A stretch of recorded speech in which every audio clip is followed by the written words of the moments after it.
Today is Monday, October 28, 2019. Coming up on Roland Martin Unfiltered, the longest-serving African-American in congressional history, Congressman John Conyers of Detroit, has died. We'll talk about his life and legacy. Donald Trump gets booed while attending the World Series at the Nationals Park. Maybe they were booing also how they blew it against my Astros. We'll discuss that later. But, of course, Donald Trump goes to Chicago and trashes the Windy City. And, of course, he sides with cops when it comes to consent decrees. I'll unpack it for you. Kirk Franklin is boycotting the Dove Awards as well as the Trinity Broadcasting Network. We'll tell you exactly why. Man, our friend, the actor Lamont Rucker, will be joining us right here. Plus, an artist who posted cutouts of brown paper dolls that appear to be hanging by their necks and feet from strings. Well, he's quit. We'll give the details. It's time to bring the funk on Roland Martin Unfiltered. Let's go.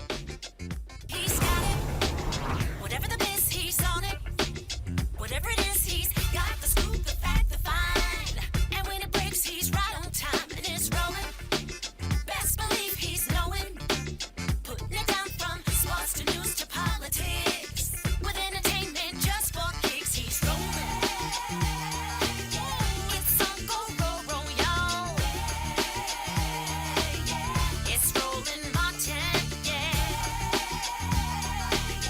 Rolling with Roland now. He's funky, he's fresh, he's real, the best, you know he's Roland Martin now.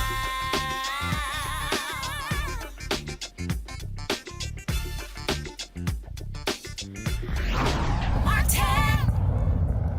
The longest-serving African-American in history in Congress, Congressman John Conyers of Detroit, a founding member of the Congressional Black Caucus and the person who first introduced the Martin Luther King Jr. holiday, has died. A family spokeswoman said that Conyers died in his sleep at his Detroit home of natural causes. Conyers has a rich legacy that should be celebrated. He came to Washington, D.C. as a congressman in 1965 when there were only 6 Black House members. That same year, he was a co-sponsor of the Voting Rights Act of 1965. He traveled to Selma and worked with Reverend Dr. Martin Luther King Jr. And after King was assassinated, literally days after, it was Conyers who introduced a bill to make the birthday of Dr. King a federal holiday, and then fought for nearly 20 years to see it happen. He reintroduced the bill every session until 1983 when it was signed into law by President Ronald Reagan. Here's a tribute to John Conyers. Mr. Speaker, ladies and gentlemen, I'd like to begin by thanking this distinguished committee led by the gentleman from Ohio, Mr. Sawyer, and my dear friend, Mrs. Morella, for helping bring us to this point today. We're in the time of the development of our country.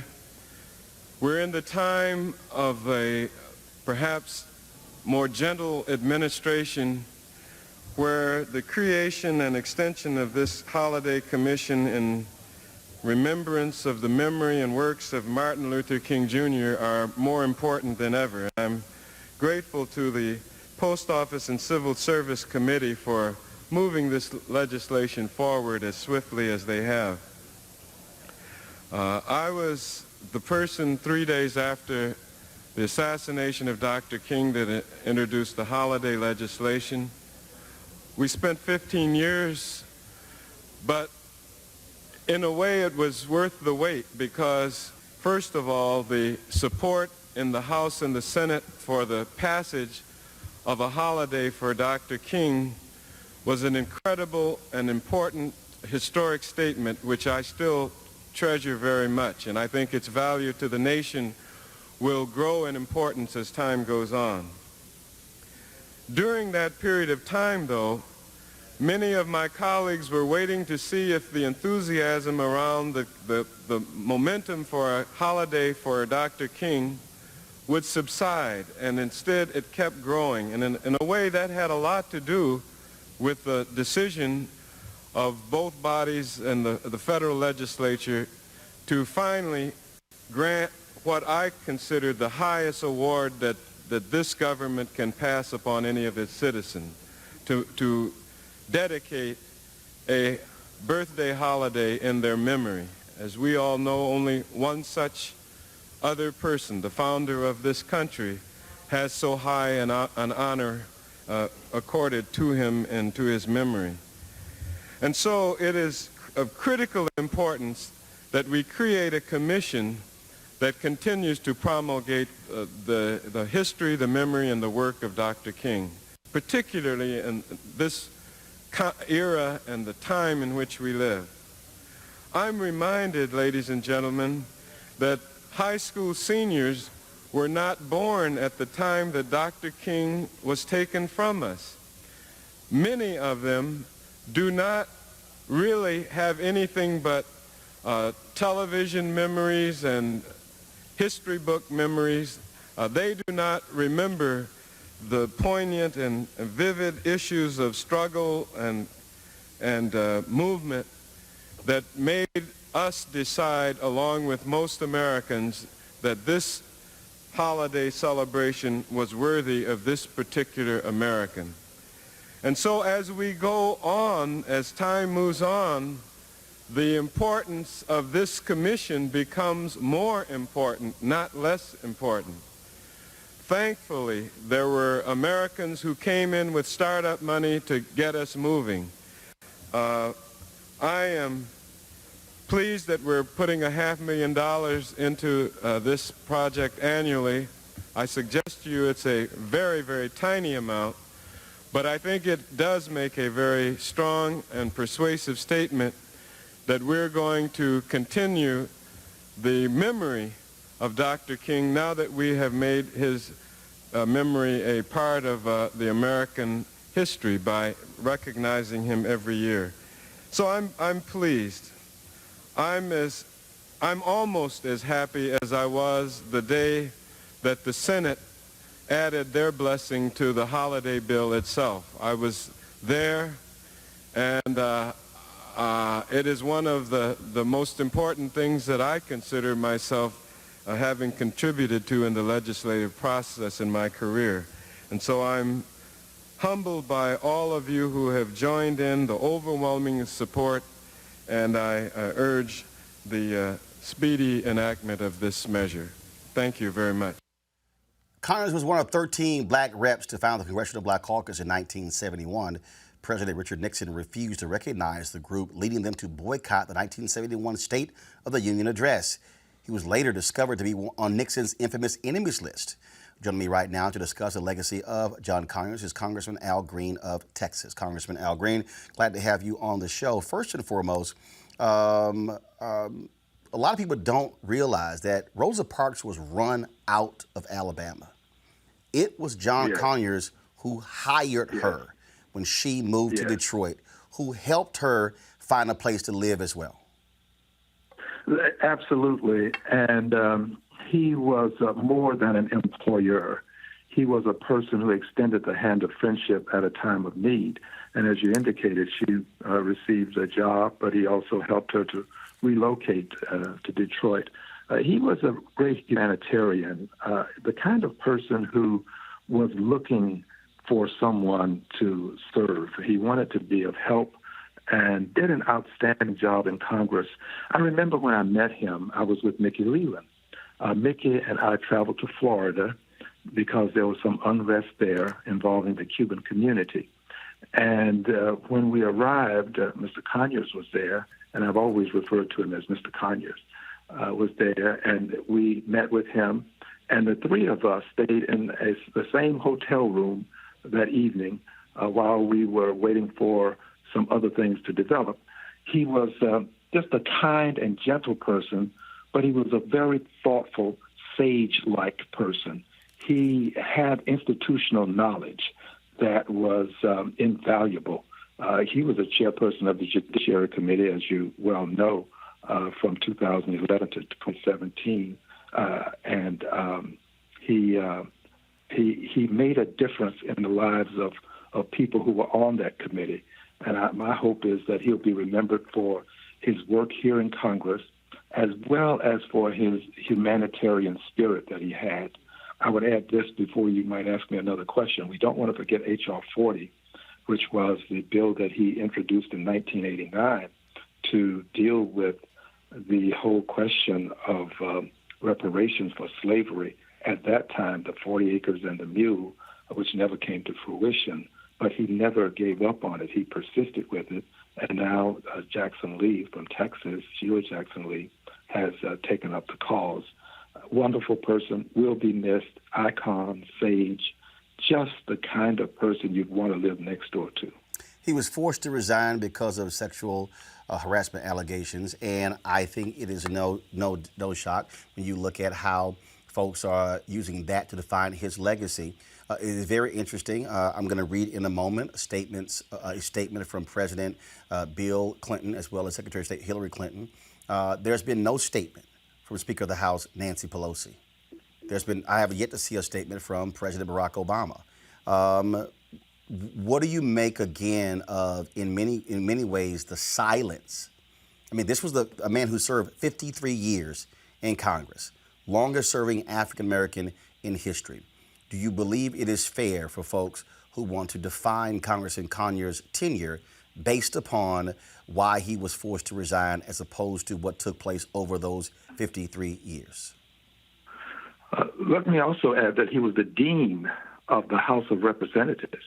After the demise of Mr. Dingell, Conyers became the dean. And I indicated incorrectly that he served as chair from 2011 to 2017. He served as chair from 2007 to 2011. He was the ranking member on the other occasion. I think that we should not overlook his history and his service. I think that we should do things such as what we will do tonight. That will be an opportunity for us to go to the floor and make our statements about Mr. Conyers. You said we. Who is we? The CBC? The Congressional Black Caucus. Got it. I think we should do it. I think it's important for us to do this. I don't mean to in any way give the implication that other people should not, but it's important that we not forget who he was and cherish his memory. I do believe that it is appropriate for a statement to be developed by the House of Representatives by and through the Speaker of the House. I do think that persons who hold leadership positions should acknowledge the good things that he has done and not allow what appears to be a circumstance to negate all of the other things that he did. I would not support that. And that's why I'm on this program, because I think that he is a person who lived a decent life and which ought to be acknowledged. Congressman Al Green, we surely appreciate it. Thank you so very much. And of course, I got to say this: you're on the phone. You can't see me. I got my Houston Astros gear on, so of course, being from Houston, I'm sure there are people in D.C. not happy to see you today after they lost the last 3 games to our Astros, but they'll get over it. Well, one more, and we're done. But I must say this to you. This has been quite a comeback. People will have to acknowledge it's been one of the greatest comebacks ever to see the way the Astros have come out of Houston having lost 2 games and then to win 3 games in a row. It's fantastic. Well, Houston folks, we don't give up. Congressman Al Green, I appreciate it. Thanks a lot. Brother. Thank you. All right, now let's go to another congresswoman from Texas, Congresswoman Eddie Bernice Johnson. She's going to join us in a second. I want to read the statement, though, from President Clinton and Secretary Clinton. This is their statement. I'm going to read it in the screen, so guys pull it up. John Conyers was a champion for justice and equality who spent more than half a century in Congress, fighting for the people of Detroit and beyond. He made our country stronger in many ways, including co-sponsoring the Voting Rights Act and taking a crucial role in the creation of Medicare, and as a ranking member of the Judiciary Committee. During another period of extreme division, he rose above the fray time and again to defend the facts, the law, and the Constitution. He had great gifts of intelligence, knowledge, and determination, and made the most of them. Hillary and I send our thoughts and prayers to his family. Again, we're going to have Congresswoman Eddie Bernice Johnson in just 1 second. I want to introduce our panel right now. Dr. Avis Jones-DeWeaver, political analyst. Dr. Julian Malveaux, economist, president emerita, Benedict College. Robert Patillo, civil rights attorney. For all of you, Avis, I'll start with you. Again, in normal circumstances, a member of Congress serves this long, 53 years, dies at the age of 90. glowing tributes Yes. from members of Congress and former members. Yes. That has not been the case with Congressman John Conyers. Absolutely. Completely disrespectful. There is just no excuse for it, period. As you mentioned, Speaker Pelosi definitely should be putting out a statement. Yes. Former President Obama should be putting out a statement. And I'm glad that the Congressional Black Caucus will actually be, in essence, memorializing him on the floor. But the fact that his colleagues in Congress, other colleagues in Congress, and that President Obama has chosen to be absent from recognizing his decades of service to this nation, it's really inexcusable. I have no excuse that I can even think of that would justify this lack of recognition. Robert, I want to go to you, and what I'm doing is I'm going to pull up the CBC statement that they actually sent out earlier. Go ahead. Well, I think it's also important to kind of contrast the reaction to Conyers to Katie Hill, where you've had Democrats coming out and breaking their neck to support her, to say that she did nothing wrong in her interactions with her staff and interns and her throuple. But meanwhile, we can't get the leadership of the Democratic Party to stand up on behalf of John Conyers for activities which are in no way, shape, or form as horrific as what Ms. Hill was accused of. And if you actually look at both of those, first of all, he was accused of sexually harassing folks who worked in his office. She had sex with a bunch of them. Of actually having a relationship with a campaign staffer, and according to her estranged husband, that affair continued while in Congress, and they've launched an ethics inquiry into her as well. But go ahead. And the fact that there are pictures, proof of what she did, and just accusations against Conyers, but yet he's been deemed radioactive for some reason by the Democratic leadership, shows just the level of abandonment that happens often in the party. One difference between Democrats and Republicans, Republicans stand by their people through and through till the end of days. They don't care how many things that I guess that's why y'all are still backing Mr. 45. They don't care what Trump does. Trump can get accused by 50 people and nobody cares. John Conyers gets one accusation, they run him out of Congress after 50 years. I think the main thing that people can do to honor the memory of John Conyers is pass H.R. 40. Well, I fully agree with that. I mean, I'm a member of NARC, the National African American Reparations Commission, and John Conyers was our boy, our buddy. I mean, he had our back. We got the first hearings, first CBC legislative forums, because Congressman Conyers insisted that we were going to have that. He participated, although he was a congressman and the leader. I mean, he'd come to a meeting and sit down with everybody else. He showed up. He was just in COBRA, National Blacks for Reparations in COBRA. But anyway, he was just there in Detroit a few months ago in July. So the H.R. 40, he basically, just like the King holiday, where he had that for 15 years, with H.R. 40 from 1989 until now. And he could not get the whole CBC to co-sign onto H.R. 40, but now Sheila Jackson-Lee has it. We've gotten a little publicity, and we're hoping that this will move on. But he really was a stalwart. And I'll say the last time that we met, that NARC met, we're in New Orleans, and it was just as he was resigning. And the sisters on the commission, myself, Nkechi Taifa, Joanne Watson, former councilwoman from Detroit, we cut a video, which I was been looking for all day, but we cut a video saying, look, we have his back. We do not believe in the double and triple standard. We want to know why people are not looking at some of the things that have happened to black women in terms of rape and incest and all of that. But we put out a statement, we circulated widely to say we have this man's back. And I still stand with his back. Now, whatever he did at the end of his life, one might also, well, I'm not going to go there, but raise questions about whether or not he was, quote, in his right mind. But because some of the things just seem to be unbelievable. And, you know, people get the attitude of piling on once there's one accusation. Everybody else, oh, yeah, that happened to me, too. Not really. One of the women who accused him was actually using his stationery to try to get some probation for her husband. Just saying. But in any case, Roland, we in NARC, we in the reparations movement recognize this brother as a leader and as somebody who went out on a limb even when he didn't have a lot of back. I mean, I think it's tragic that the whole CBC from 1989 until now did not sign on for H.R. 40, which is not cutting checks for people. It's just saying, can we study this and can we suggest a remedy? I want to read the actual statement of the CBC. First of all, we had a couple of CBC members who were supposed to join us. They had to go to the floor to vote. And so we're going to be paying tribute to Congressman Conyers between now and his funeral. So we will certainly be having more CBC members on. Here's a statement the CBC issued. The Congressional Black Caucus mourns the loss of one of its founding members, the longest-serving African-American in Congress and the former Dean of the House. Congressman John Conyers, a son of Detroit and champion of civil rights. Mr. Conyers lived a life dedicated to serving the community in which he was raised. He leaves a legacy of more than 5 decades of systematic change that continues to transform our country for the better to this day. Congressman Conyers was a veteran and a soldier in the civil rights movement. After serving in the Michigan National Guard and the United States Army, he turned his efforts to voting rights and participated in the 1963 voter registration effort in Selma, Alabama. He was first elected to the House of Representatives in 1964 with the endorsement of Dr. Martin Luther King Jr. and immediately tapped Rosa Parks to serve by his side. Congressman Conyers quickly became a trailblazer for liberal issues that eventually became mainstream.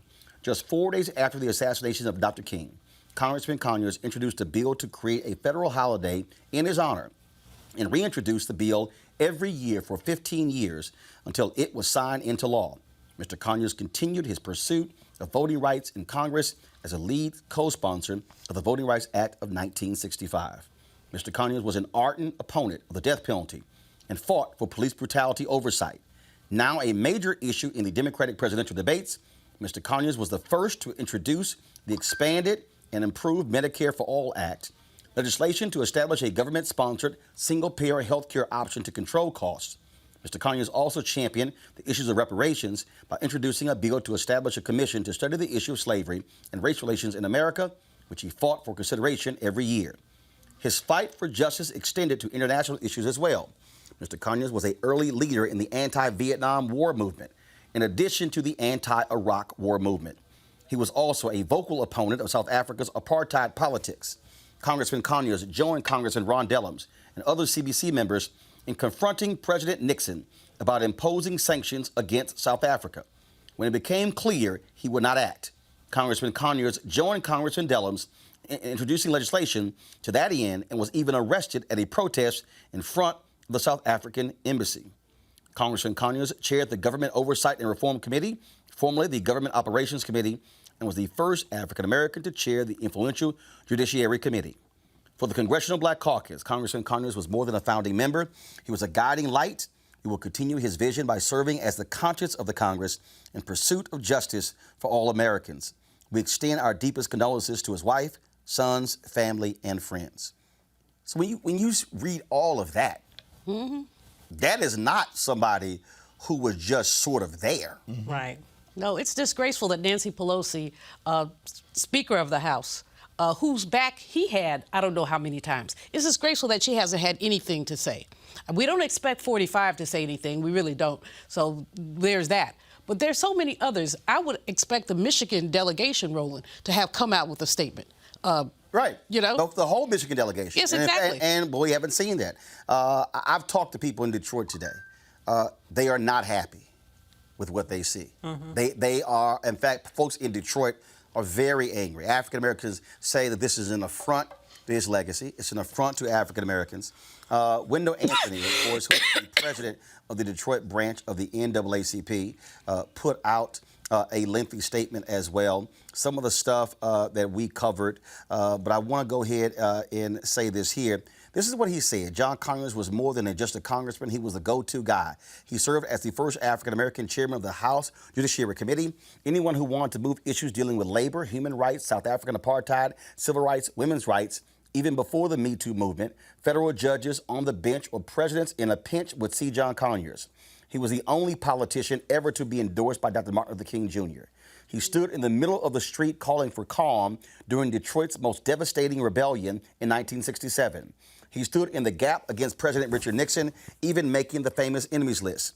He was not afraid of the Strom Thurmonds and the Jesse Helms. He made us all proud as he stood with Dr. King in bringing forth the 1965 Voting Rights Act. John Conyers never lost his commitment to justice and equality. He later says, whether it was fighting for Haitian refugees, fair housing, reform in our criminal justice system, or national health care, John Conyers was always out front. He had a tirelessness that often put younger and yet-to-be seasoned politicians to shame. He was not afraid to stand alone in defense or in advocacy of policy and programs that uplifted the lives of people. His office in Washington was a repository for assemblies of common people, strategy sessions for political allies, a comfort zone for those who needed to refuel their political tanks, and a rhythmic getaway to those jazz connoisseurs who just wanted to chill. He loved his family and wanted best for one of his children. Perhaps in reviewing his life from Northwestern High School to the halls of Congress, it lies rooted in the background of his own family. His father, John Conyers Sr., was a labor leader. Conyers said, "I was drawn to the struggle because my dad was a labor organizer for the UAW. His father was an organizer when it was illegal to be in the unions. This obviously inspired Conyers to stand up and fight for the rights of others. It is easy to see how the mother of the civil rights movement, Rosa Parks, found a home in his Detroit office. John Conyers did not leave here trying to make a difference."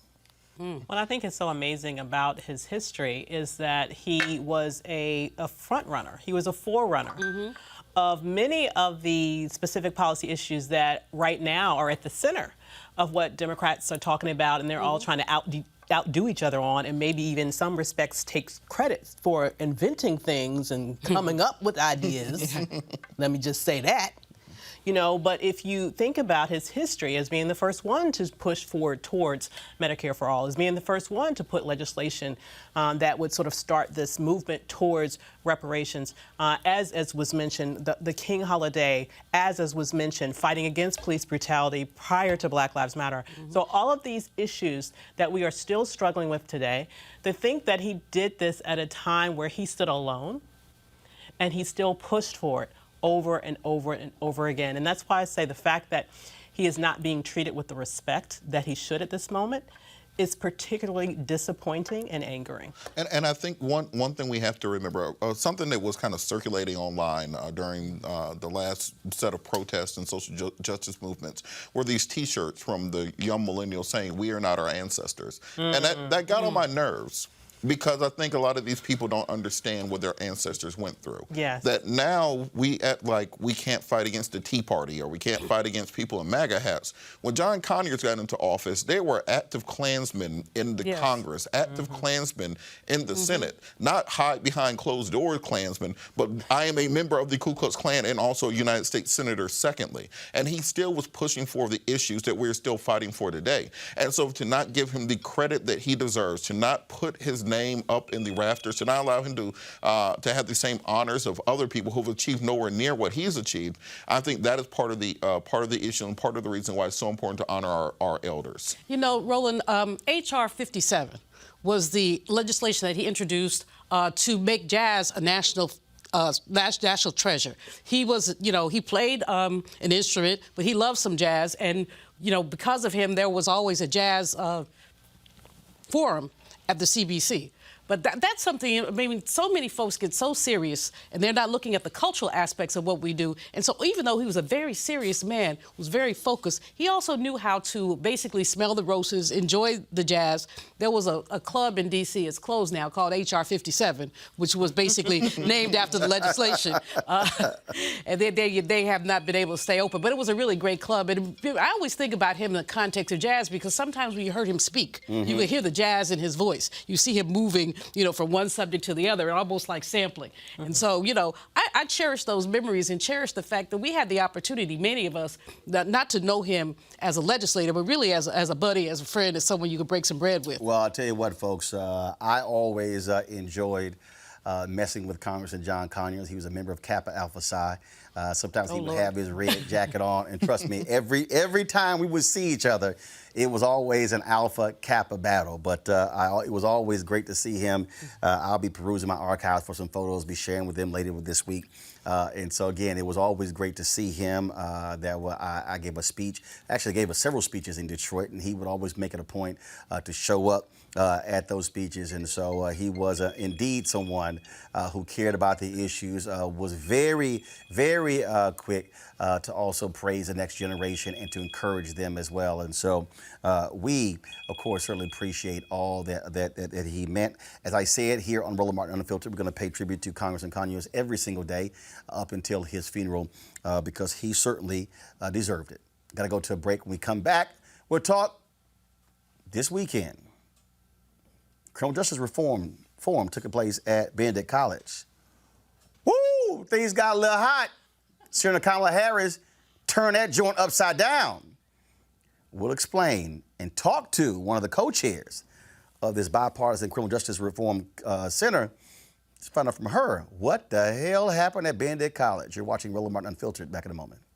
You want to check out Roland Martin Unfiltered? YouTube.com/Roland S. Martin. And subscribe to our YouTube channel. There's only one daily digital show out here that keeps it black and keep it real. It's Roland Martin Unfiltered. See that name right there? Roland Martin Unfiltered. Like, share, and subscribe to our YouTube channel. That's youtube.com/Roland S. Martin. And don't forget to turn on your notifications so when we go live, you'll know it. All right, family, it's almost time. The holiday season is my favorite time of the year. And whether you celebrate Thanksgiving, Ramadan, Christmas, Kwanzaa, or New Year's, this is when you think about spending time with the people you love most. This is also the time to count your blessings and support those less fortunate and look at how you can have an impact on their lives. Well, I have the perfect opportunity for you to be a holiday hero and have a major impact on other families. Now, here's the deal. Right now, hundreds of thousands of Americans are sitting in jail without being convicted of a crime. Why? Because they lack the financial resources to pay their bail. Now, think about it. If you are arrested for any minor offense, you'll be taken directly to jail. And if you don't have bail money, whether it's a few hundred or a few $1,000s, you will stay there until a court date is scheduled. That could be days, weeks, or even months. Now, America's bail system is broken and has created a two-tier system of justice, one for the rich and another for the poor. Folks, freedom should be free. And that's why the Ebony Foundation has partnered with the Bail Project and is sponsoring the Home of the Holiday campaign. Now, with your help, the goal is to bail out 1,000 people by New Year's Day. Now, a donation from you today can change someone's life tomorrow. And this is critical because people of color represent upwards of 90% of the jail population across the country. Now, when folks stay in jail, 90% of the people with misdemeanors end up pleading guilty because they want to get out of jail. However, when bail was paid, 50% of the cases were dismissed, and less than 2% received a jail sentence. Sometimes justice needs just us. To join the fight to be a holiday hero, you can donate $25, $50 or more to help the Ebony Foundation bring our brothers and sisters home by the holiday. To donate, go to homebytheholiday.com. That's homebytheholiday.com. Please support them down. All right, y'all. Let's talk about, Lord have mercy, Donald Trump. I'm going to get to the boos in a second that took place at the World Series. But first off, y'all, on Friday, this weekend, there was a forum that took place on the campus of Benedict College in Columbia, South Carolina. It was the 2020 Bipartisan Justice Center. The whole goal was to talk about criminal justice reform. It was a presidential forum. 10 Democratic candidates were invited. Then Donald Trump also was invited. But things begin to change because Trump goes there and he doesn't take questions. He gives a speech.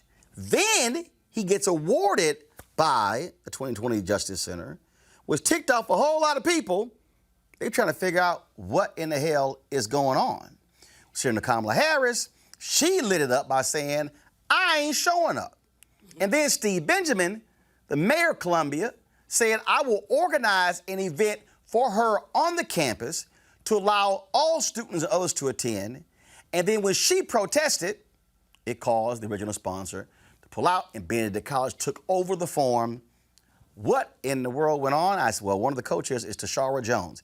She is the treasurer in St. Louis. She's also the Democratic co-chair for the 2020 Bipartisan Justice Committee. Tashara, glad to have you here. First and foremost, I'm trying to understand, okay, so was Donald Trump supposed to come there, speak, and take questions?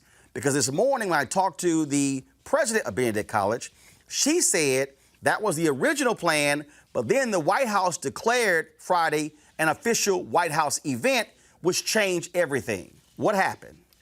So Dr. Rosalynn Artis is definitely correct. The White House changed it to an official White House event, which means that then they took over everything, who could be in the room and everything. So once they changed it, it was out of our hands. All right. So why were they allowed to change it?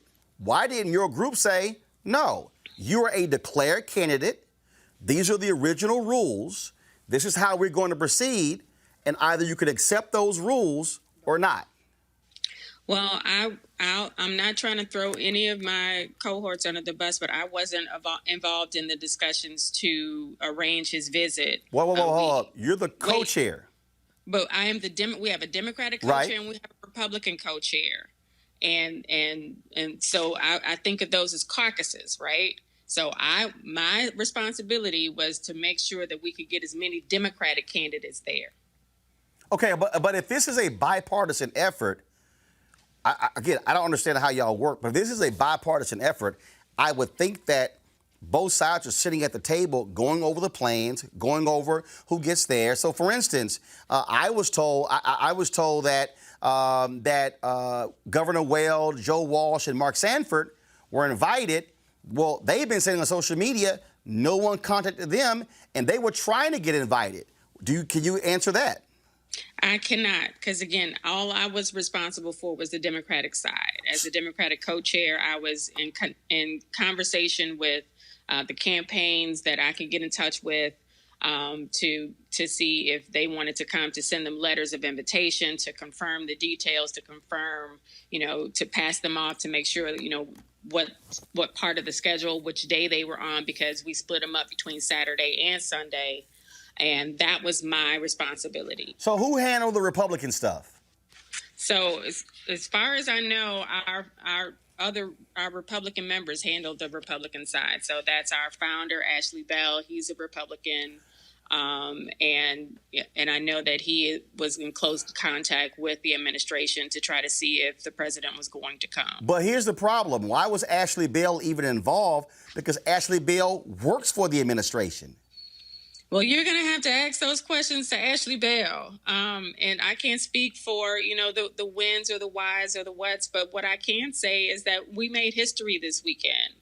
We had a major presidential forum thrown by a Black organization on a Black college, one of the number one HBCUs, right, Benedict College, and many of the students there got a chance to interact with and interview the Democratic presidential candidates about the number one issue that's important to Black people, which is criminal justice reform. But what did happen, though, of course, after Trump spoke, first of all, this award that he received, was it your group that gave him the award? Were you aware he was getting this award? Was that decided by both sides? How did that happen? So I unfortunately was not aware that there was even a plan for an award, and I didn't arrive on campus until Saturday night. All right, I'm just confused. I'm just being straight up. I'm familiar with the group in that I remember some stuff that in 2016 they were trying to get me to attend a particular event, but I'm really confused here. Okay, so this is just sort of how my brain works. Mm-hmm.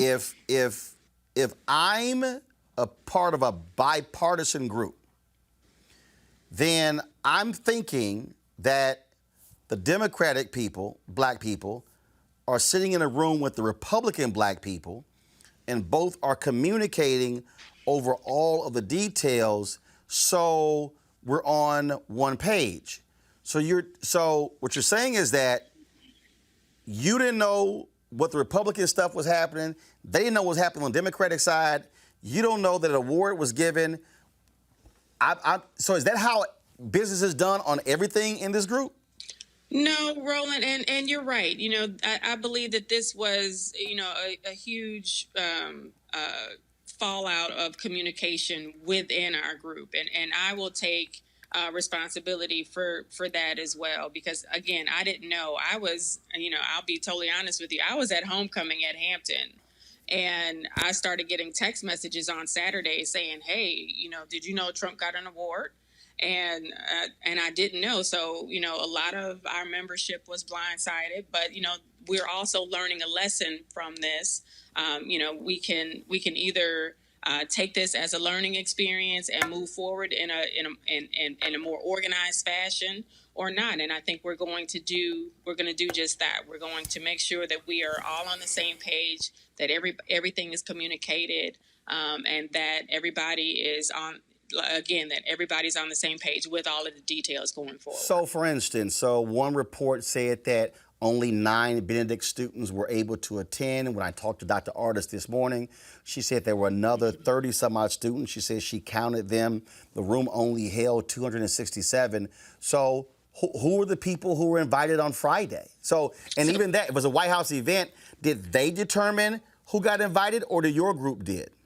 No, so again, when the White House declared it an official visit, they made all of the invitations. So it was South Carolina politicians and their guests and White House staff and press corps.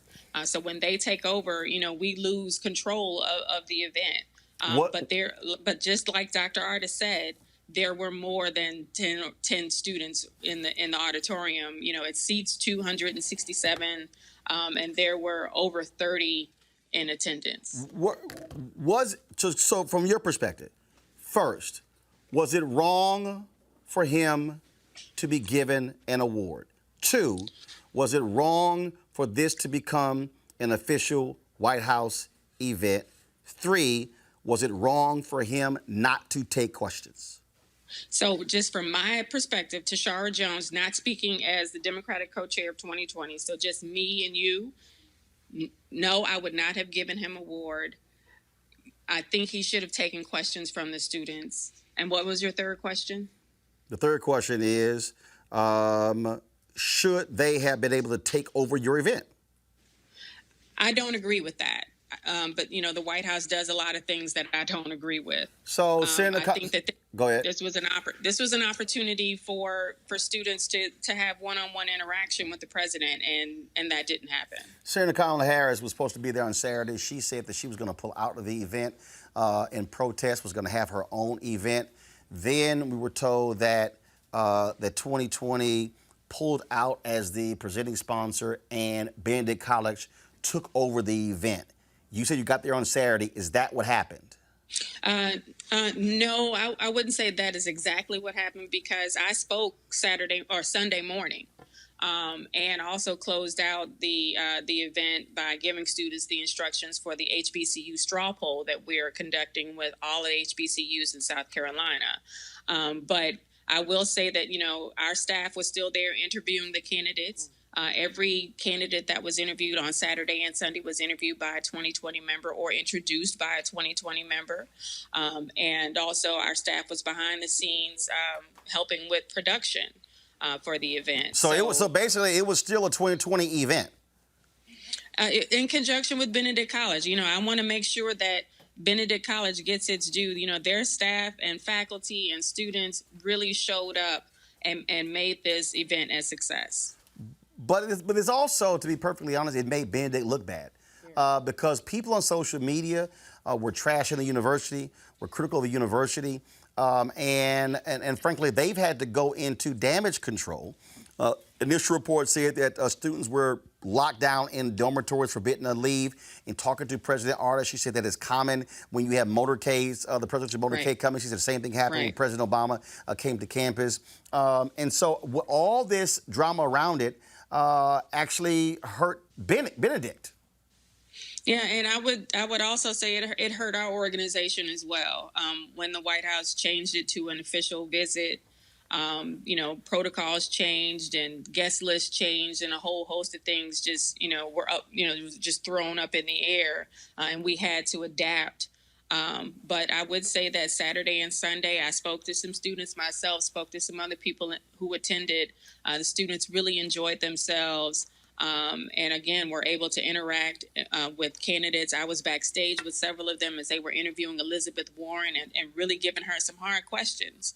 So I don't think that would have, we have to have these conversations about criminal justice reform, and why not on a HBCU campus? Because it affects our kids more than anybody else. All right, then. I would love to connect with the Republican co-chair, to have them on this show to explain what took place. I think they have some answering to do, and they need to do so and talk directly to black people, because this was positioned as a black organization, a group of black Democrats and Republicans talking about criminal justice reform, and frankly, that got overshadowed as a result of what took place here. It did, and that's unfortunate, but I also think that, we want people to remember that, again, we made history by having this important discussion with 10 candidates and a sitting president on the campus of an HBCU. And one of those 10 candidates may well be our next sitting president. So they hopefully will remember this visit, the time that they spent with the students of one of the top universities in the HBCU network. All right, Tashara Jones, we certainly appreciate it. Thank you so very much. Thank you. Good to see you. Thank you. I want to go to our panel here. Bottom line is, the Democratic side, people in this group here, they got screwed. They did. And I just don't understand how you have a bipartisan organization that don't do stuff in a bipartisan way. No, it's like two different organizations under one umbrella dealing with parallel tracks. Benedict College got played.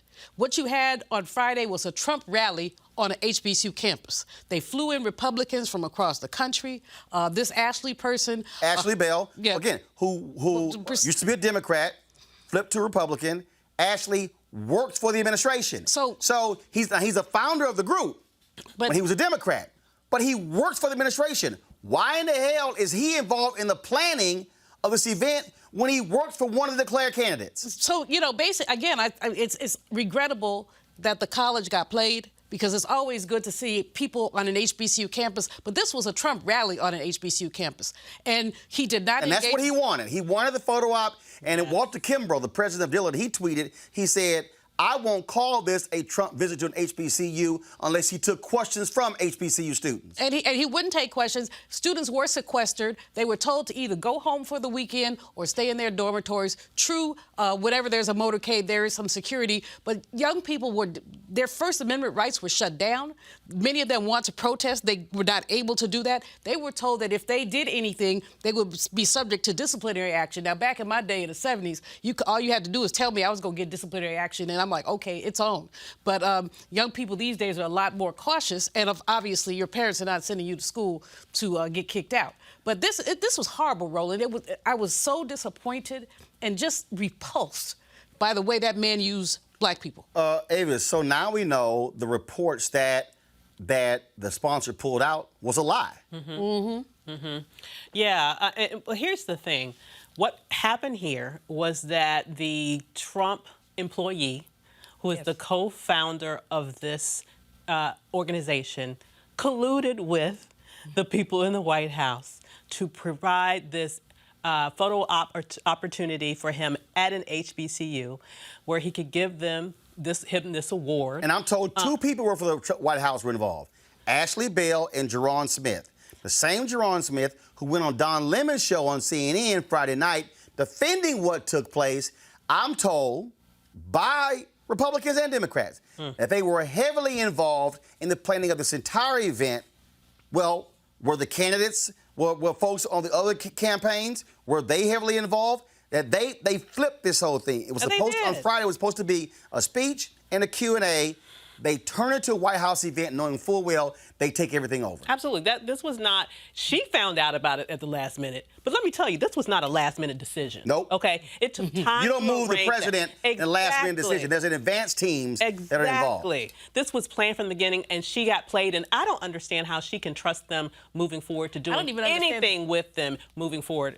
I don't even understand how they have an organization. I mean, it's supposed to be a bipartisan organization. Republicans over here, Democrats over here. You're not talking. But Avis, the other thing is, I mean, President Roz Artis has been very defensive, and either she got played or she colluded. No, I don't think she was in on it. I don't think she colluded. Here's what I think happened. And again, in talking to her today, I think what happened here was an organization that says, we want to hold this event on your campus. Okay, great. Just like ABC had the debate on the campus of TSU. They come to you and say, it's going to be bipartisan. We're inviting Republicans and Democrats. As the organization, you put the event on. Benedict says, no problem. We'll avail ourselves to it. We're in a state where it's going to be crucial to black voters in South Carolina. And all of a sudden, internal politics, where they don't know what in the hell is going on here, where the Republicans are like, yo, guess what? We can flip this thing, and we'll get the photo op of Trump coming to HBCU, and we'll call this thing a White House event. And guess what? No question. It's game on. Yeah. Then, of course, all of a sudden, Senator Kamala Harris blows this thing up, says, I ain't coming. And then, according to Artis, the rules were changed. She said that initially the Democratic candidates agreed to have remarks and then a Q&A. After what Trump did on Friday, she said to me this morning on Tom Jordan Morning Show, she said that they gave the candidates options. Do you want to solely give a speech and no questions, or do you want to do the original rules, question and Q&A? They all chose comments, and then also Q&A. But the problem, which I think Harris is right, Trump should have had to answer questions. Absolutely. He should have had to answer questions because he touts the First Step Act. But by asking questions, they would have been able to ask him about why is it that you are against police consent decrees? Why are you using federal prisons? Why are you sitting here on one hand talking about I'm touting first criminal justice reform, but over here contributing to mass incarceration? Never getting to ask any questions because now it's a White House event. That was the game. Benedict got played. Yeah. And this is why the message to any HBCU moving forward is you should be involved in every step of the way, all the planning, and you know what all the rules are, and you say, unless these things happen, no candidate will be able to step foot on this campus to avoid the photo op and getting played. Absolutely. But you know, one of the things I was going to say super quickly, this was advertised as a candidate forum. A presidential forum. Exactly. He was not supposed to. It was not characterized that he would come there, Trump, give a speech. He But was you know, the other supposed to thing- be a forum participant, Right. just like the rest of them. The other thing, though, Abe, But guess what? But again, you talked the about other Republicans didn't get invited. Right. Which says Ashley Bell, Jerron Smith, and to all the Republicans in this 2020, did y'all collude to keep the other Absolutely. Republicans out? Absolutely. And of course they did. But the other thing, Avis, you said earlier, you don't move a president around. It's not last minute. No. So I do believe. I mean, Benedict College has a security force. They have people who do logistics. This was not a surprise. Now remember, he was still coming. So first of all, the logistics side, he was still coming. What changed is that you had the same advanced team, same security, whether he was in a forum or giving a speech. The difference by making it in the White House forum is that they began to invite the other outside people. Right. That's the difference. And so, still, if I'm Benedict, I'm sitting here going, now if I'm Benedict, like when all of a sudden this is a White House event, now at that point, if I'm Benedict, I go, oh no. You ain't changing the rules. Mm-hmm. This will either be a forum or there will not be a speech. The only problem with that, Roland, speaking from my former perch as an HBCU president, is that how does it look to say the president of the United States cannot come? There you go. She's got Democrats and Republicans on her So staff. she's caught between a rock and a hard Yes. place. But again, moving forward to any HBCU, especially dealing with this liar, Yes. Yeah. you better say to anybody, we gonna be involved in this thing or not. Now, I gotta go to break when we come back. I got to talk to Lamont Rucker about a couple of things because I was going to move him later in the show. But I am going to deal with Donald Trump and some comments that he made today to the police chiefs in Chicago, some foul and pathetic comments. We'll also talk about Kirk Franklin, who is calling for a boycott of TBN and the Dove Awards for editing out his social justice comments. Wait until you hear what the Dove Awards and TBN did to Kirk Franklin for the second time in 3 years. That's next on Roland Martin Unfiltered. You want to support Roland Martin Unfiltered? Be sure to join our Bring the Funk fan club. Every dollar that you give to us supports our daily digital show. There's only one daily digital show out here that keeps it black and keep it real as Roland Martin Unfiltered. Support the Roland Martin Unfiltered daily digital show by going to RolandMartinUnfiltered.com. Our goal is to get 20,000 of our fans contributing $50 each for the whole year. You can make this possible. RolandMartinUnfiltered.com.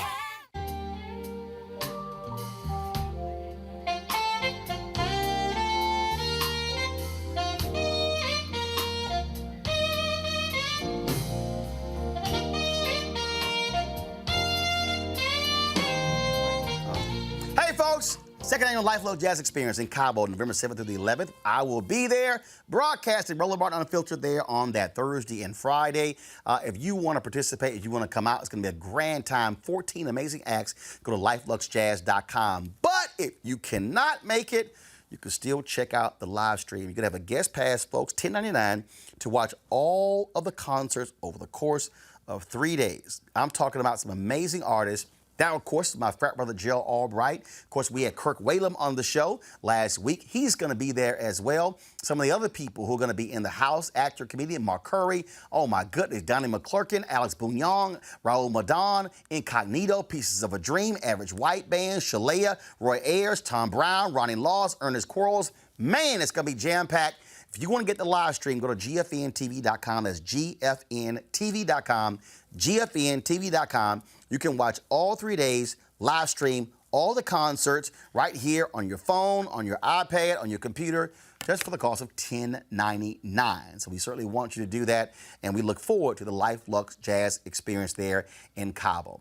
All right, folks, in a couple of days, the National Civil Rights Museum, the Lorraine Hotel, will host its 28th Annual Freedom Awards, and Lamont Rucker, of course, one of the stars on Greenleaf, will serve as the ceremony host. Lamont joins us right now via FaceTime. Lamont, first and foremost, this is a huge event. John Legend is one of the people who are going to be honored this year. Lamont, you heard me? I can hear you, man. How you doing? Doing great. John Legend is one of the people who've been honored this year. Yes, it is. Yes, he is. Yeah, excited. Going to be excited to be in the house with him again, man. Of course, last year, I did the red carpet of the event last year. Can't make it this year because I got to be in New York for an event. But this is great because what the museum does is certainly honor folks who are focused on civil rights and human rights. Absolutely. So it's always an honor to be not just back in Memphis, but in particular to do anything that advocates for the National Civil Rights Museum. So this is my second opportunity over the last several years to represent for them and to come on board as the master of ceremonies. And so we've got a great group of honorees, and in addition to John Legend. So looking forward to a great event, and like I said, honored as always to be here in Memphis and to be the master of ceremonies. Well, a lot of people don't realize, people think of this museum as being a Memphis museum, but it's the actual National Civil Rights Museum. That's right. And it brings people in not just from across the country, from all over the world. When I stopped by again this afternoon, we were with several people from a number of different countries. So it stays busy all year round, and there's people who understand not only the importance of Dr. King's legacy, but again, just the global value of the fight for equality, justice, and human rights, everywhere. So it's real cool that Memphis, Tennessee, although maybe not always for the most joyous reasons, but this is a legendary city with an incredible legacy. And although Dr. King spent his, final moments here, it's actually been a source of inspiration for people all over the globe. So it's incredible to turn something that might be sour into something that resonates everywhere.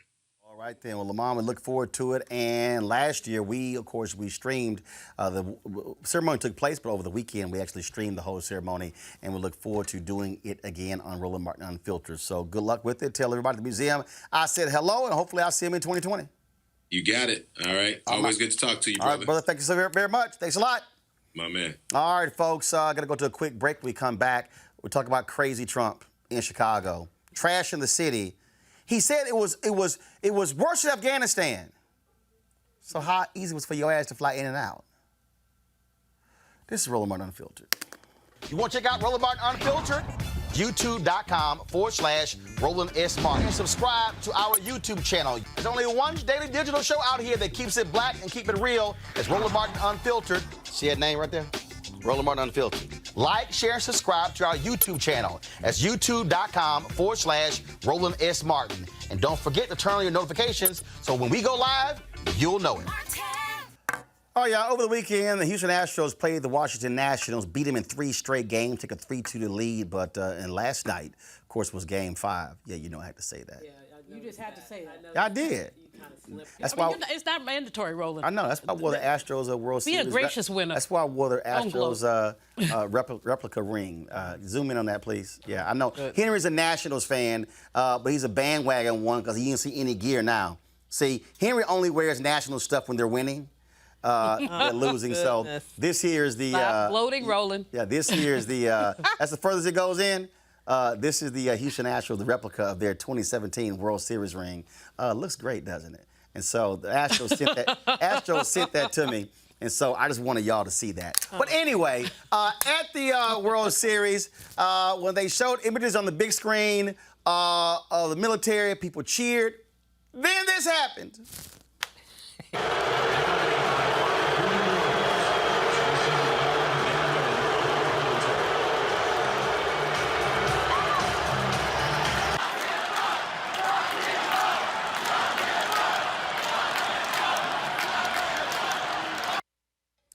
Well, seems that Mika and Joe over at MSNBC were none too happy with that, saying that was just not right, how they're being treated, the respect for the office of the president, including Democratic Senator Chris Coons said the same thing. And I keep saying, please. I'm sorry, the day he decides to respect the office is when I will respect the office again. I said that in 2017 on ABC This Week, saying I will not call him president because he doesn't act like a president, and he acts like a petulant, narcissistic child. A schoolyard bully. Right, and what you saw were people expressing their viewpoint, and I was glad that they did. And so I don't give a damn. He should be viewed because he is shameful, pathetic. He's a grifter. He has turned the Oval Office into a cash register for his family. I mean, literally, Ivanka got all those patents in China. He's opening hotels all over the world. His kids travel with Secret Service protection to advance their business interests. Now, if they were right when they were doing their business work, not their political work, the government would be reimbursed. They're not going to do that. Having Pence fly across Scotland, all the way across Scotland, 200-some miles, so he can stay at his resort. Grifter is the best word to put. Con artist. There are just so many other words to use. Avis? Well, I was happy to hear that. Because, as was mentioned, I mean, he deserves it. He has well earned that rebuke. But what I find interesting is that I'm sure he was shocked. I mean, thought it was really funny to see the shift on his face when the crowd went from cheering for the military to booing him, and then the shock I'm sure that he must have felt when he heard the chant coming back right at him that he started in the last election. But this time, tailored lock to her him up. Now it's lock him up. Lock him up. And what I think is very interesting here is, just like he did in Benedict, he is used to creating his own audiences. He's used to surrounding himself in the White House by yes men and yes women. He's used to going to all these campaign rallies where basically you have a whole cult members that are there only. And so he's not used to being out with the public to really see how he's really perceived. And so I think that action really was a reality check that he needed. And in honor of the Nats, I'm wearing their color today because I'm like, hey, they did the right thing, and I'm proud of them for doing it. Yeah, okay, all right. Well, It's short because they ain't winning.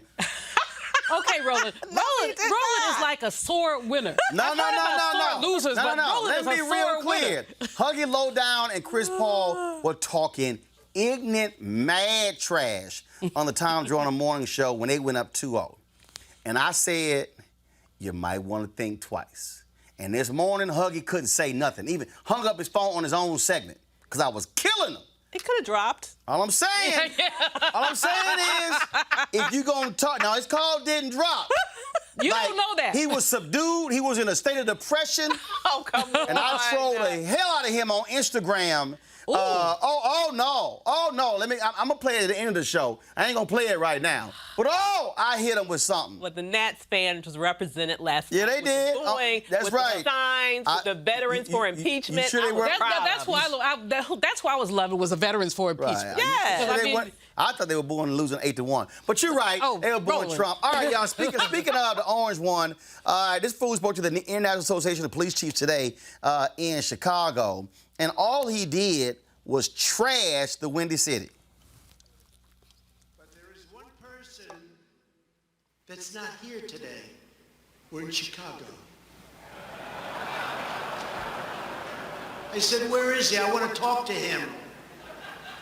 In fact, more than anyone else, this person should be here because maybe he could learn something.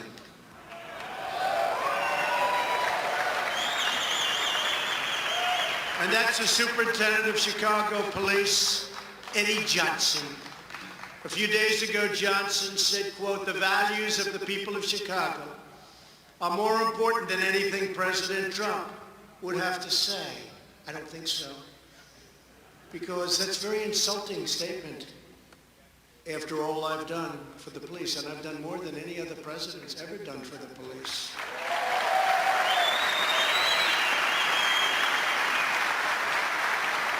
Over 100 years we can prove it, but probably from the beginning. And here's a man that could not bother to show up for a meeting of police chiefs, most respected people in the country, in his hometown, and with the President of the United States. And you know why? It's because he's not doing his job.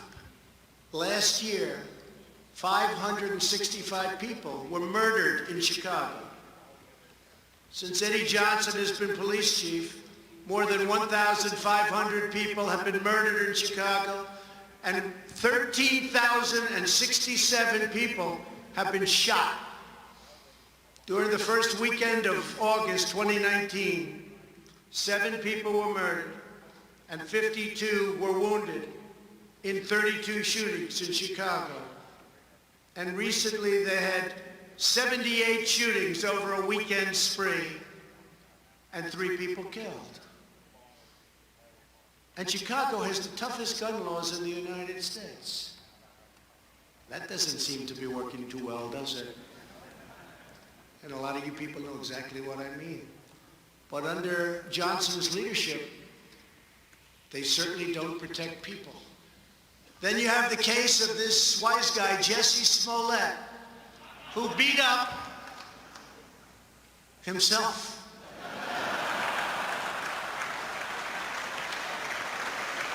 And he said MAGA country did it, MAGA country. Okay? He said MAGA, that's a hate crime. That's a hate crime. And it's a scam.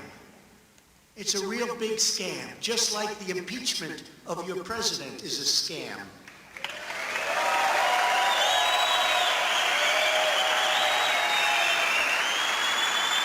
And then you look what's going on. Smollett is still trying to get away with it. He would have been better off if he paid his $100,000 bill. Chicago is, unfortunately, the worst sanctuary city in America. Chicago protects criminals at a level few could even imagine.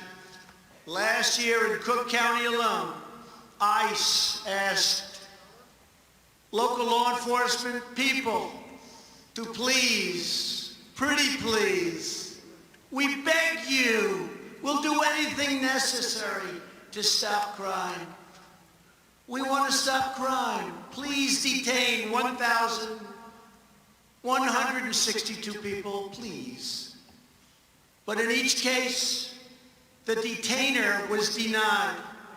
And Eddie Johnson wants to talk about values. No.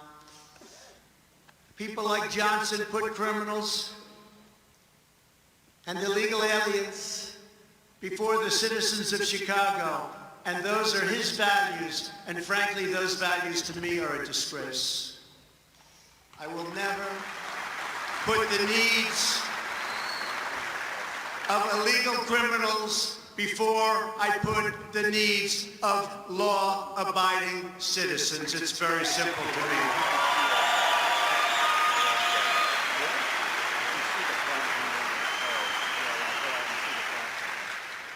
So when Eddie Johnson and many other people from lots of other regions and areas support sanctuary cities, it's really, in my opinion, a betrayal of their oath to the Shield and a violation of his duty to serve and to protect the courageous police officers of Chicago. And I know some of them, and they're the most incredible people. They could solve this problem quickly.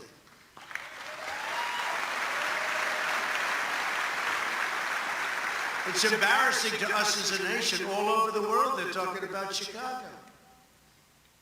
Afghanistan is a safe place by comparison. It's true. Police officers of Chicago are entitled to a police superintendent who has their backs and knows what he's doing. You're entitled to a police superintendent who sides with you, with the people of Chicago. The people want this. And with the families of Chicago, not the criminals and the gang members that are here illegally, and not the stupid politicians that have no idea what the hell they're doing.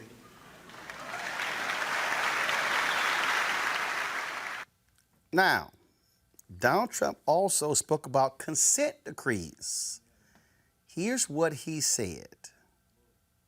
The administration has also curtailed the harmful and intrusive use of federal consent decrees, which wrongly give meddlesome officials in Washington, D.C., immense authority to tie down local police departments and make it very difficult to do their work. No longer will federal bureaucrats micromanage your local police, and we will work with, upon request, local police to help them, not to hinder them. And we're waiting for a call from Chicago, because there's no place that we would rather help than Chicago. Now, those of you who are watching may say, man, why did you play all of that?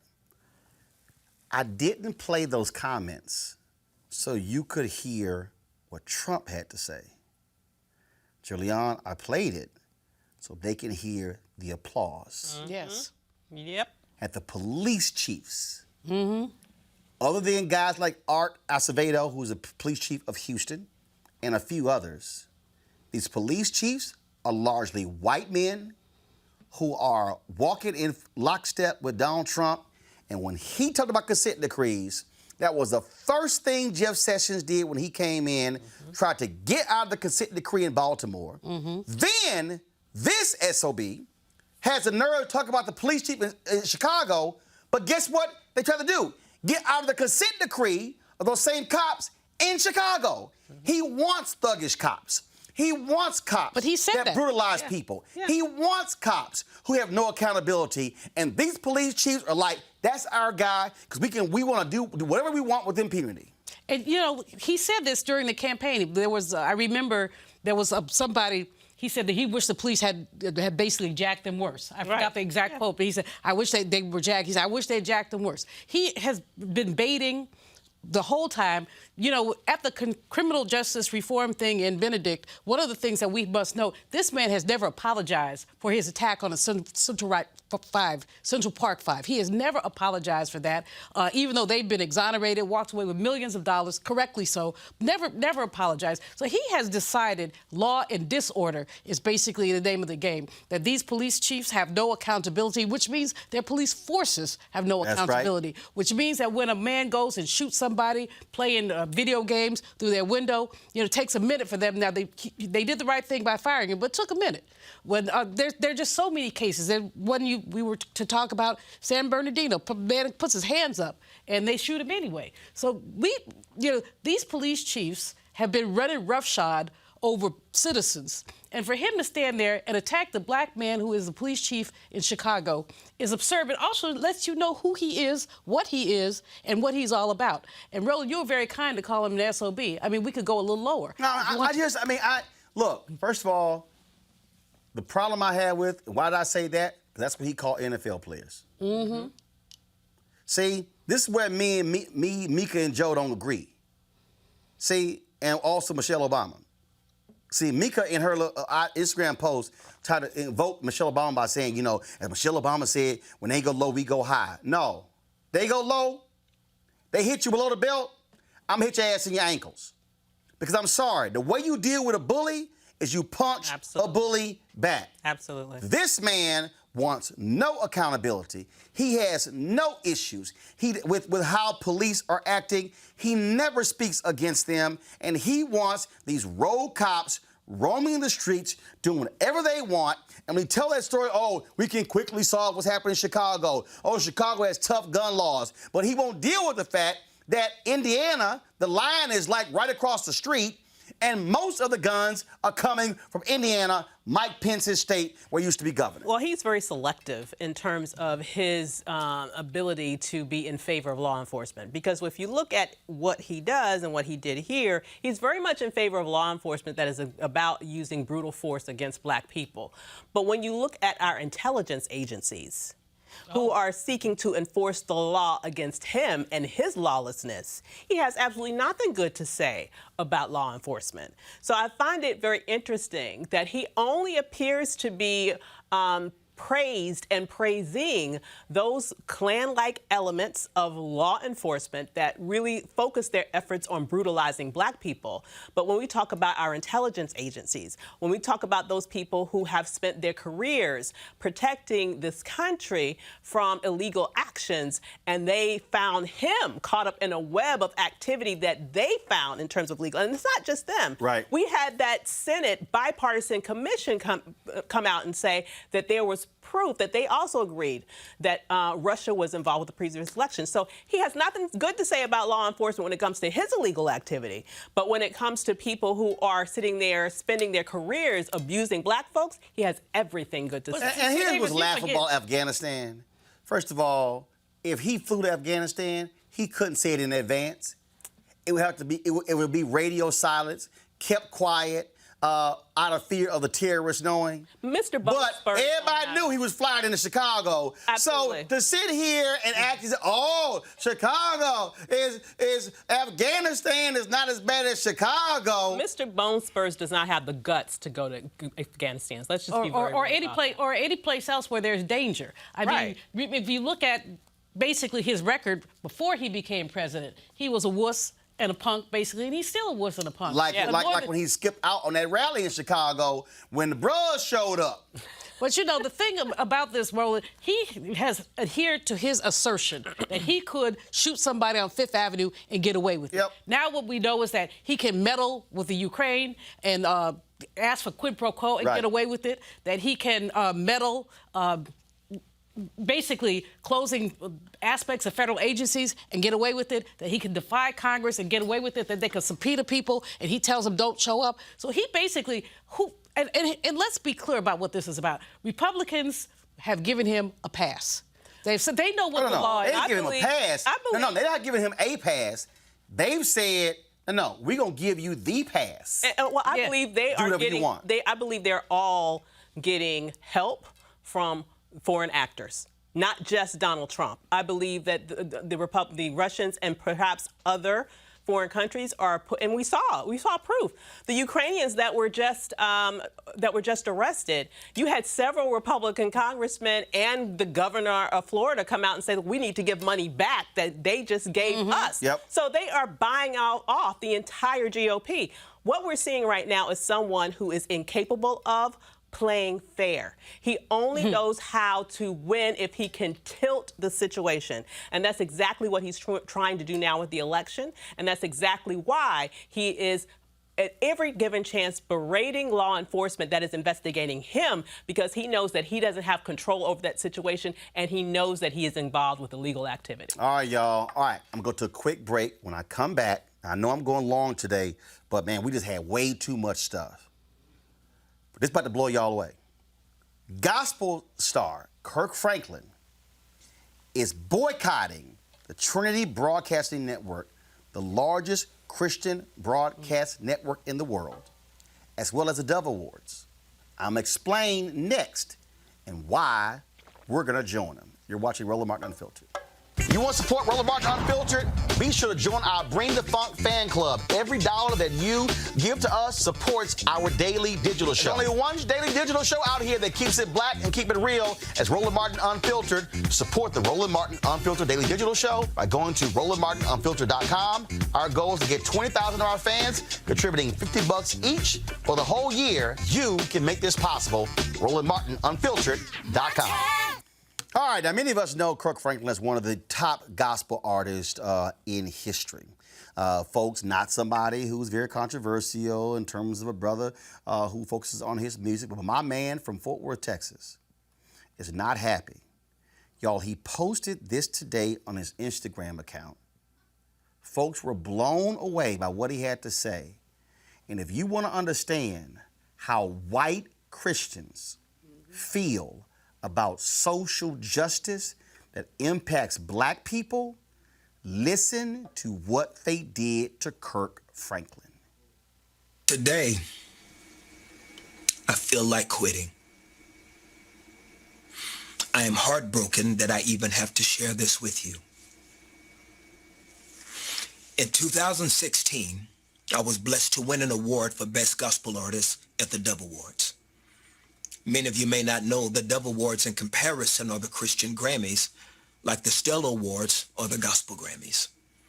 For so long, the terms Christian and gospel for many are code words for white and black, which history may teach us was a setup for this unfortunate place we find ourselves in today.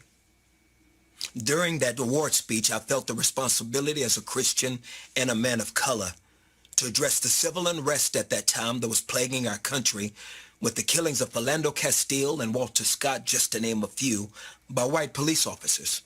And at the same time, the horrific killings of 5 Dallas police officers by an African American. I called upon the audience to join me in remembering that as Christians, when we say nothing, we're saying something. After a standing ovation, we prayed and stood in unity for all the families affected by those tragedies. We all felt that moment that there was a shift in the climate of our separate worlds. Unfortunately, when that speech aired on the Christian network TBN, that part of my speech was edited out. I made my disappointment and frustration known to the Dove Awards Committee and to the Trinity Broadcasting Network. I never heard from TBN, and the Dove Award Committee promised to rectify the mistake so that it wouldn't happen again. In 2019, history repeated itself. I was humbled to win the same award, and during my speech, I brought attention to the murder of a Tatiana Jefferson in her home by a white police officer. I asked everyone in the audience and those viewing to join me in prayer for not only a Tatiana's family, including her 8-year-old nephew who witnessed the killing, but also for the family of the police officer. Last week, during the airing of the awards on the same network again, that part of my speech was edited out. So now, after a meeting with the Dove Awards Committee and representatives of TBN, I've made the decision after prayer, consultation with my team, and my pastor, Dr. Tony Evans, to not attend any events affiliated with or for the Dove Awards, Gospel Music Association, or TBN until tangible plans are put in place to protect and champion diversity, especially where people of color have contributed their gifts, talents, and finances to help build the viability of these institutions. I am aware that the word boycott often has a negative connotation and finality to it, but my goal will forever be reconciliation as well as accountability. It is important for those in charge to be informed. Not only did they edit my speech, they edited the African American experience.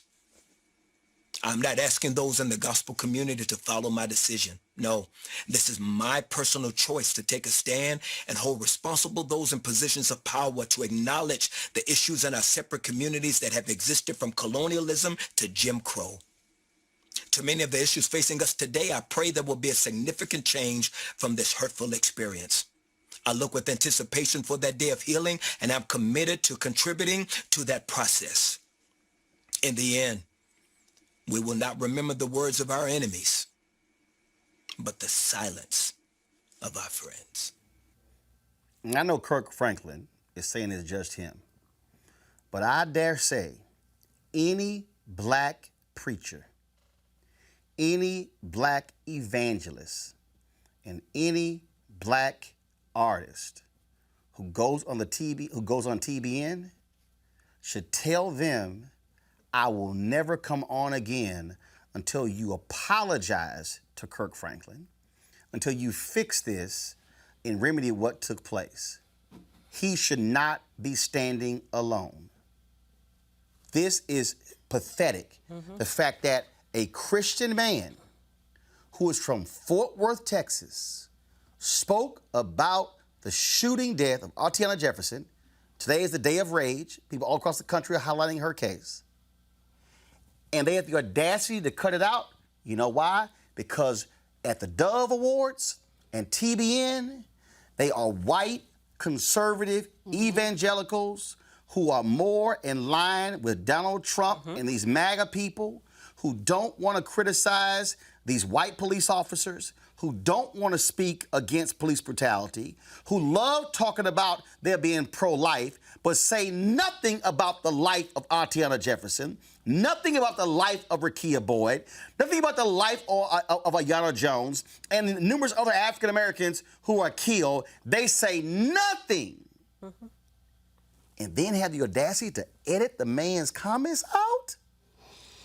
You know, Roland, all I have to say is that was a powerful statement he made. It reminded me of Dr. King's letter from the Birmingham jail, where he really talked about the, as he said, the silent white clergy who stood by and watched Dr. King be jailed, watched him be beaten and the others be beaten, and was silent. They talk about Christianity, but do unto others as you would have done unto you.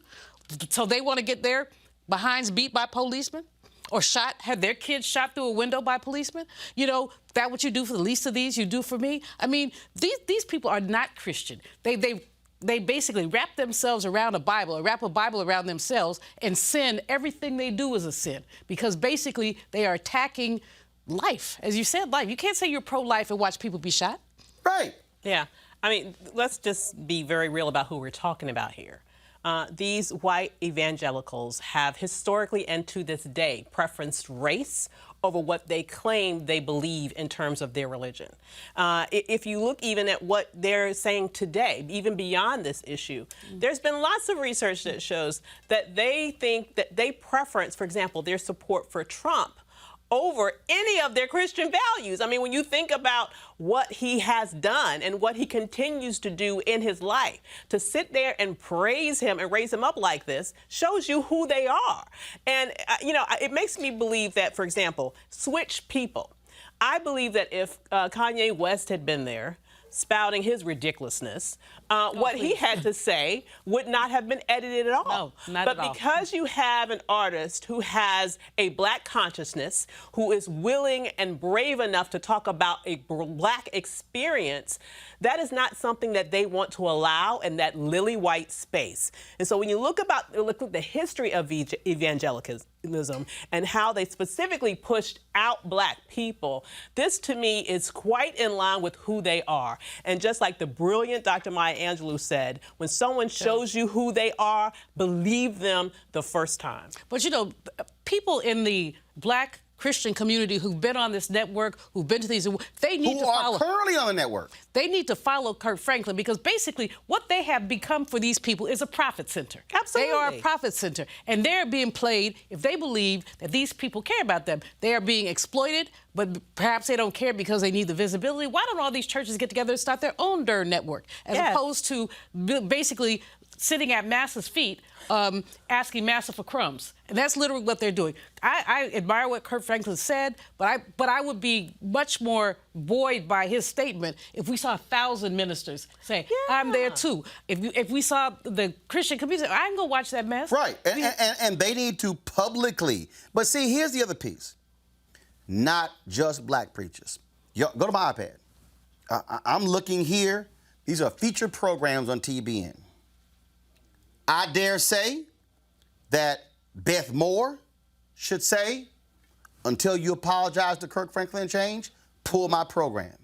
Joyce Myers, same thing. Pull my program. I'm looking on here, Bishop T.D. Jakes, pull my program.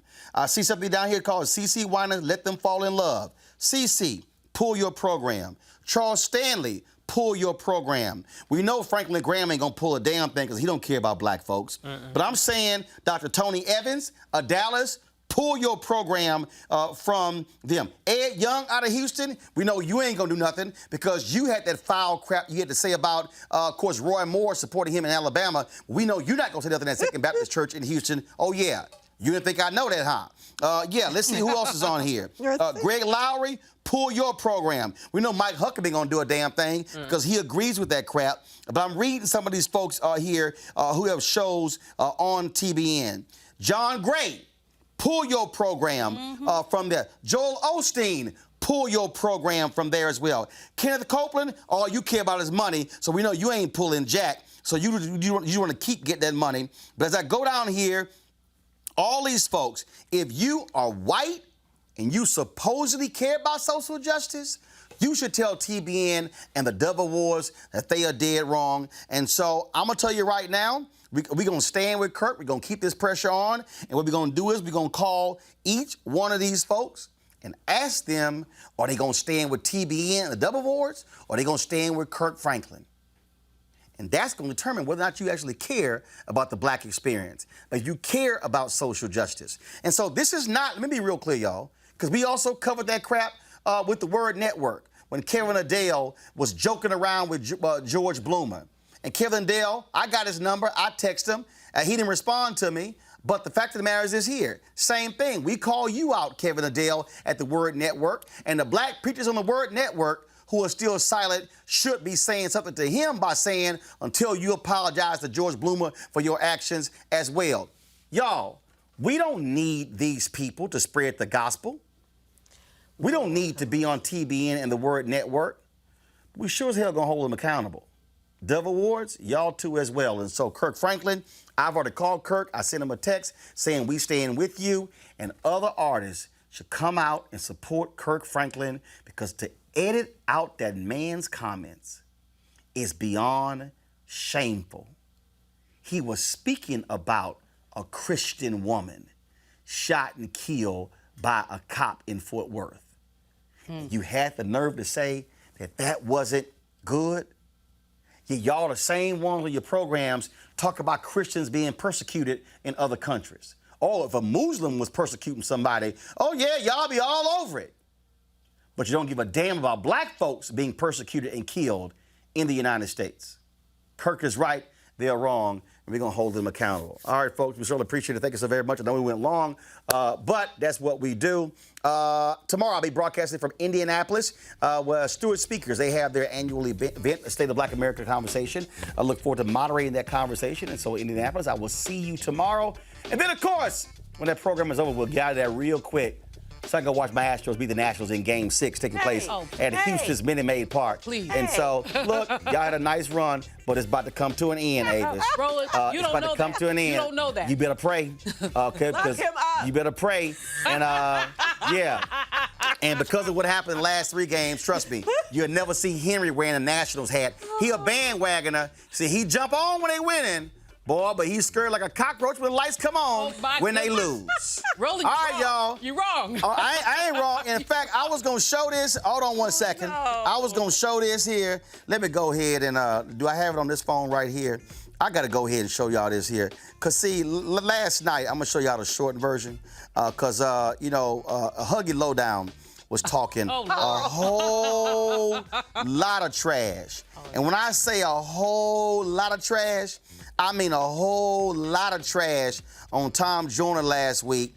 And so I had to do something special for Huggy. You know what? I'm just going to play it from this phone right here. Let me go ahead and play it. And so last night I was watching a game, and I said, you know what? I ought to go ahead and do something special for my man Huggy. And so, y'all, I put this together for my boy.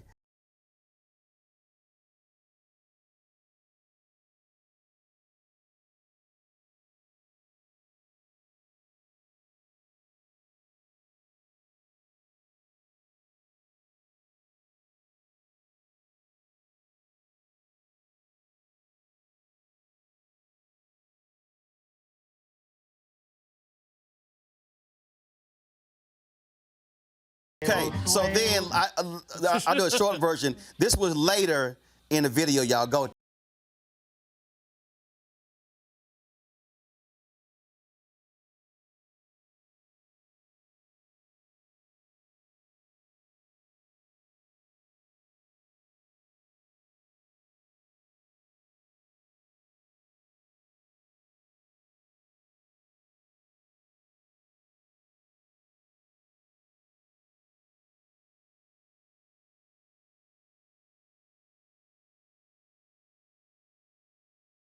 All I'm saying, Huggy, Chris, Mignon Clyburn, Doug Sloan, Tom Joyner, all you Nationals fans, don't mess with Texas. Okay, last one. So to this morning, I worked out. You know what? I know how they feel about go-go music in D.C. So Huggy Lowdown, this also for you. Y'all got the audio?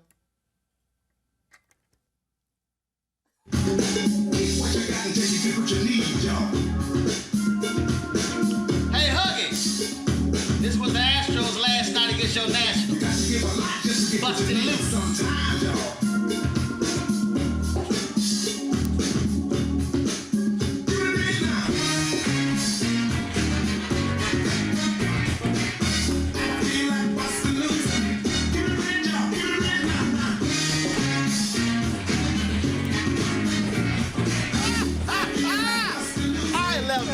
You ain't right, Roland. You ain't right. Hey, all I'm saying is, if you're going, I warned them last week, don't go there.